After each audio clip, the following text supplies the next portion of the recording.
1967 সাল যুক্তরাষ্ট্রের সহায়তায় তেহরান বিশ্ববিদ্যালয়ে গড়ে ওঠে একটি গবেষণা চুল্লি। ফিউল হিসেবে ব্যবহৃত হয় 93% সমৃদ্ধ uranium.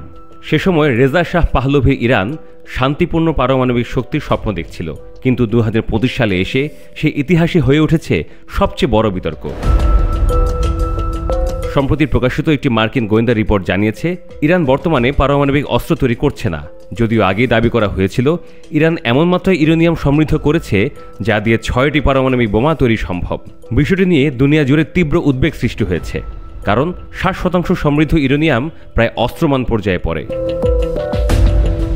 The Wall Street journal জাতিসংঘের এক গোপন রিপোর্টের তথ্য উল্লেখ করে জানিয়েছে ইরান সাম্প্রতিক সপ্তাহগুলোতে উল্লেখযোগ্যভাবে তারা উচ্চমাত্রায় ইউরেনিয়ামের মজুদ বাড়িয়েছে। এই মজুদি এখন ইঙ্গিত দিচ্ছে একটি বিপজ্জনক মোড়ের, যেখানে মাত্র কয়েকটি পদক্ষেপের ব্যবধানে ইরান পৌঁছে যেতে পারে বাস্তব অস্ত্র তৈরির পর্যায়ে। তবে মার্কিন গোয়েন্দা রিপোর্ট বলছে এই মজুদ থাকলেও ইরান এখনও অস্ত্র বানানো শুরু করেনি। অন্যদিকে তেহরান বরাবরই দাবি করে এসেছে তাদের পরমাণু কর্মসূচি সম্পূর্ণ শান্তিপূর্ণ এবং ইসলাম ধর্ম অনুযায়ী গণবিধ্বংসী অস্ত্র উৎপাদন হারাম। কিন্তু এই পরিস্থিতি শুধু ইরানে সীমাবদ্ধ নয়।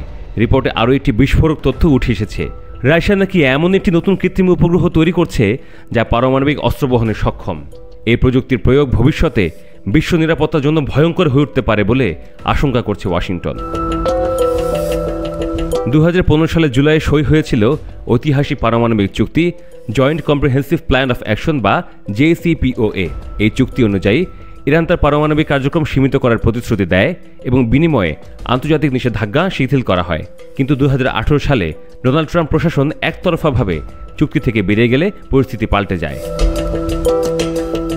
এই মুহূর্তে প্রশ্ন একটাই, ইরান কি তার পরমাণু অস্ত্র কর্মসূচি একেবারে বন্ধ রেখেছে, নাকি উপযুক্ত সুযোগ পেলেই তা বাস্তবায়নের পথে হাঁটবে?